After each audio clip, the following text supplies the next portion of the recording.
Rajasthan BJP ने अगले विधानसभा चुनाव की तैयारियां अभी से शुरू कर दी है। दशकों के मिथक को तोड़ने का टारगेट है और फिर से बीजेपी सरकार रिपीट करने का मकसद है। मदन राठौड़ की अगुवाई में जल्द ही रणनीति बैठकें शुरू होगी और हर विधानसभा स्तर पर अलग रणनीति बनेगी। ये खास रिपोर्ट देखिए।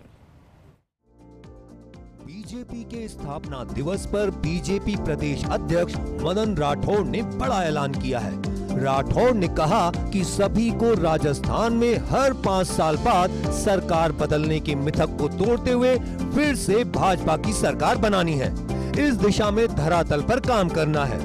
मदन राठौड़ के इस बयान के सियासी अर्थ हैं। इसके पीछे कारण है राजस्थान में एक बार बीजेपी और एक बार कांग्रेस की सरकार बनने का सिलसिला 1993 के बाद से लगातार चला आ रहा है। इससे पहले मुख्य रूप से कांग्रेस का ही दबदबा रहा था। 1993 में बीजेपी की भैरव सिंह शेखावत सरकार बनी और इस बार बीजेपी लगातार दूसरी बार सरकार बनाने में सफल रही। लेकिन इसके बाद से एक बार कांग्रेस एक बार बीजेपी सरकार का ट्रेंड शुरू हो गया। 1998 में कांग्रेस की अशोक गहलोत सरकार बनी। 2003 बीजेपी की वसुंधरा राजे सरकार का निर्माण हुआ। 2008 में कांग्रेस की अशोक गहलोत सरकार बनी। फिर 2013 में वसुंधरा राजे सरकार की सत्ता में वापसी हुई। 2018 में कांग्रेस की अशोक गहलोत सरकार बनी और 2023 में बीजेपी की वापसी हुई और भजन लाल शर्मा मुख्यमंत्री बने। हम विकास कर रहे हैं, विस्तार कर रहे हैं। हमारा संगठन इतना सुदृढ़ है, हम इसको और भी सुदृढ़ करना चाहते हैं।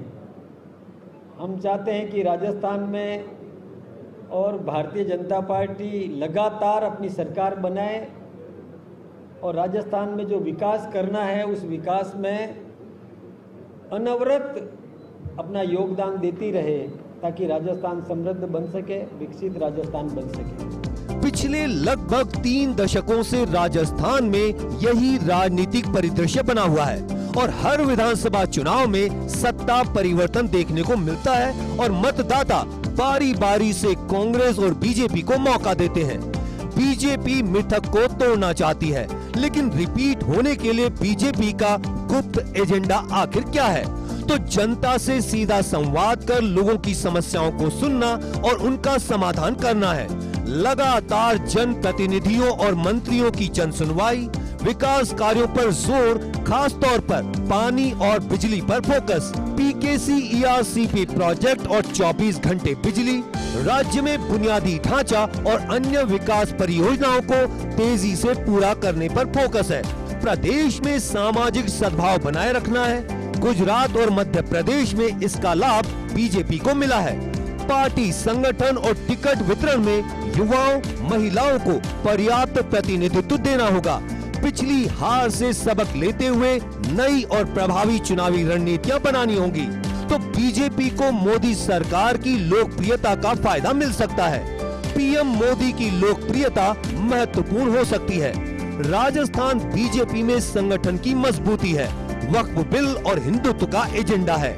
अगर मुख्य विपक्षी दल कांग्रेस आंतरिक कलह या प्रभावी नेतृत्व की कमी से जूझता रहता है तो बीजेपी को इसका फायदा मिल सकता है। राज्य की बीजेपी सरकार अपनी योजनाओं को प्रभावी ढंग से लागू करती है और लोगों तक उनका लाभ पहुंचाती है तो यह वोटर्स का विश्वास जीतने में सहायक हो सकता है।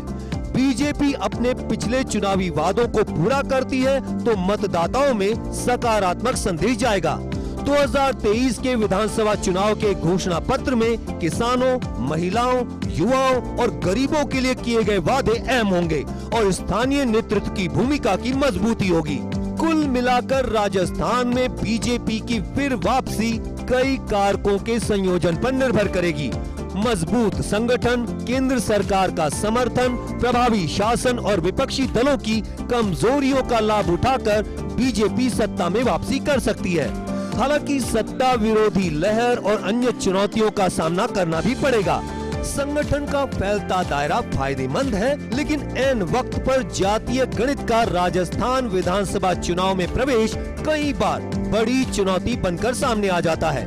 एक बार गुर्जर आरक्षण आंदोलन के कारण बीजेपी सत्ता में वापसी नहीं कर पाई थी। ऐसा नहीं है कि पिछली सरकारों ने दोबारा सरकार लाने की कोशिशें नहीं की होंगी। पिछली बार गहलोत साहब मुख्यमंत्री थे, बहुत प्रयास उन्होंने किए। यूँ कहा जा सकता है कि अंतिम समय में ताबड़तोड़ जिले भी बनाए, कई आयोग और बोर्डों का नए सिरे से गठन भी किया और कई लोक लुभावन योजनाएं भी दी, लेकिन कांग्रेस राज वापस नहीं आ सका।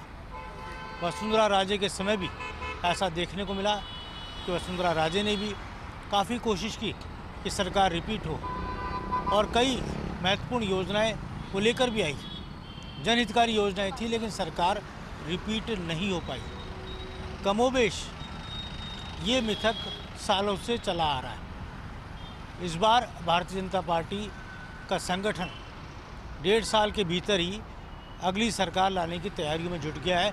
यही सबसे महत्वपूर्ण बात है, क्योंकि अब तक यही होता था कि संगठन उस वक्त जुड़ता था जब चुनाव नज़दीक होते थे, लेकिन यहाँ पर संगठन लगभग 3.5 साल पहले ही उन तैयारियों में जुट चुका है जिसके ज़रिए भारतीय जनता पार्टी का कमल फिर से यहाँ खिलाया जा सके। भजन लाल शर्मा मुख्यमंत्री के नाते इन कोशिशों में जुटे हैं कि पानी और बिजली, इन 2 मुद्दों पर सरकार जनता के बीच बिल्कुल खरी उतर जाए और उसके बाद संगठन की मजबूती के बल पर सरकार को फिर से रिपीट किया जा सके।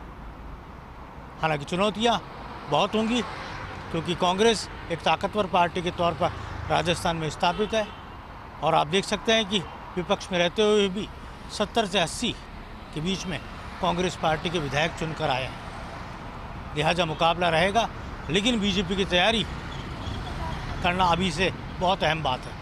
कैमरा जर्नलिस्ट तीरथ के साथ योगेश शर्मा, फर्स्ट इंडिया जयपुर।